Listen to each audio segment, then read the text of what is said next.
Force Jaune prévoit et organise en fait des manifestations sous forme d'agora citoyenne tous les 15 jours le samedi.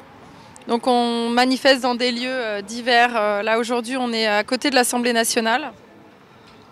On est un mouvement tout jeune qui prône de mettre en place nous-mêmes, on essaye d'appliquer la démocratie qu'on aimerait voir advenir dans le futur. C'est-à-dire qu'on est une association collégiale où nous sommes tous coprésidents. Et il y a des personnes qui ont des missions. Alors moi j'ai été missionnée pour être coordinatrice porte-parole. Après il y a des trésoriers, il y a des secrétaires, des personnes chargées des réseaux sociaux. On se partage les tâches et on essaye de fonctionner tous ensemble pour prendre toutes les décisions de façon collégiale. Les grandes décisions, après il y a certaines petites décisions on va dire qui sont prises plus spontanément. En tous les cas aujourd'hui, politiquement Force Jaune se positionne pour dénoncer vraiment l'application, l'instauration de cet état d'urgence depuis bientôt 1 an et qui permet les pleins pouvoirs à Emmanuel Macron et qui empêche tout débat démocratique. On s'oppose mais fermement à toutes les mesures de restriction qui sont imposées aux Français. On aimerait voir enfin la réouverture de tous les lieux de vie, les lieux de société, les lieux où les gens peuvent échanger, discuter, débattre. Ce qui est quand même le fondement en démocratie, c'est de pouvoir débattre. Et aujourd'hui, on est vraiment révolté de voir à quel point le débat démocratique est capturé en fait par l'exécutif et volé. On nous vole la démocratie et on continue de nous faire subir une propagande. L'État fait subir aux citoyens, à tous les Français, une propagande de la peur, afin de nous paralyser et d'empêcher toute contestation. Donc on nous assène que le virus continue d'être très très dangereux, on nous assène des chiffres sans aucun recul et sans aucune mise en perspective.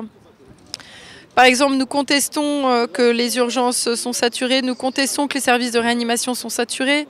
C'est faux, il n'y a même pas 30% des services de réanimation qui sont occupés par des personnes Covid. Nous dénonçons le manque de débat démocratique au sein du Conseil sanitaire, puisque tout un tas de collectifs de médecins qui s'opposent à la politique d'Emmanuel Macron sont évincés du débat, n'ont pas la parole. Tous les médecins du collectif Laissons-les prescrire, par exemple, le collectif Réinfo Covid, les collectifs également de parents qui dénoncent le masque imposé aux enfants. Et ça en niant toute possibilité de contester. Il y a quand même en France des personnes qui tentent d'alerter sur les risques sur la santé de porter le masque pour les enfants. Il faut savoir que quand on porte un masque, instinctivement, on respire moins bien le corps, on n'ose pas respirer à fond. Outre le fait que la matière des masques, on n'a pas trop de recul non plus sur les microparticules, les fibres qui sont contenues dans les masques. On ne sait pas si ça ne s'infiltre pas dans les poumons, si ça ne s'infiltre pas dans le corps. Le fait est qu'on respire beaucoup moins bien et il est démontré par des tests sur les enfants en fin de journée que leur taux d'oxygénation du sang est en berne, baisse. 5 à 10% parfois. Et une baisse du taux d'oxygénation du sang, ça a des effets très néfastes sur la santé, sur donc l'oxygénation du cerveau, sur la concentration. C'est pour ça qu'on a des enfants qui tombent de sommeil, qui sont très fatigués, qui n'arrivent plus à se concentrer, qui tout simplement l'organisme se met un peu en léthargie quand il est sous-oxygéné. Donc ça a un vrai impact sur la santé et ça c'est absolument effroyable qu'on impose tout ça pour un virus qu'on peut combattre de bien d'autres manières. Nous ne sommes pas là pour dire que le virus n'existe pas, le virus existe, il est bien avéré, il est certes plus méchant qu'un autre virus qu'on a pu connaître, que d'autres virus qu'on a pu connaître, mais malgré tout, il faut garder la mesure. Ce virus ne tue pas 30% de la population, ce virus tue moins de 1% de la population. Ce virus tue à peine 0,3% des personnes contaminées. Donc moi-même, je peux témoigner, j'ai eu 2 fois le Covid. Je l'ai eu en mars 2020 J'ai eu 5 jours de symptômes grippaux, un peu perte de goût, d'odorat, un peu de fièvre, des frissons, etc. Bon, je m'en suis très bien remise. Et j'ai eu, là, il y a 1 mois et demi, j'ai eu le Covid pendant 15 jours, où j'étais effectivement très fatiguée. C'est vrai que c'est pas agréable, c'est une grosse grippe, mais comme j'en ai eu d'autres années. Il y a 3 ans, j'avais été aussi très grippée. J'ai le souvenir d'avoir eu du mal à m'en remettre. Et là, pour moi, le Covid, c'est rien de plus qu'une très grosse grippe qu'il faut certes soigner. Je ne dis pas que c'est pas triste qu'il y ait des gens qui en meurent. Simplement, on ne peut pas couper les libertés à tout un pays, couper toute une économie, empêcher les gens de vivre, empêcher les gens de protester, empêcher les gens de débattre, de se voir, de se rencontrer, de fréquenter leur famille, au nom d'une soi-disant catastrophe sanitaire, pour un virus dont on n'a aucune preuve en réalité qu'il soit incombattable de façon classique. Déjà, on aimerait voir le gouvernement faire des campagnes pour booster le système immunitaire. On aimerait voir le gouvernement prôner de supplémenter tous les citoyens en vitamine D, en vitamine C, de prendre du zinc. Par exemple, le gouvernement pourrait baisser à 0% les taxes sur tous les fruits et légumes pour que tous les Français aient accès à une alimentation saine.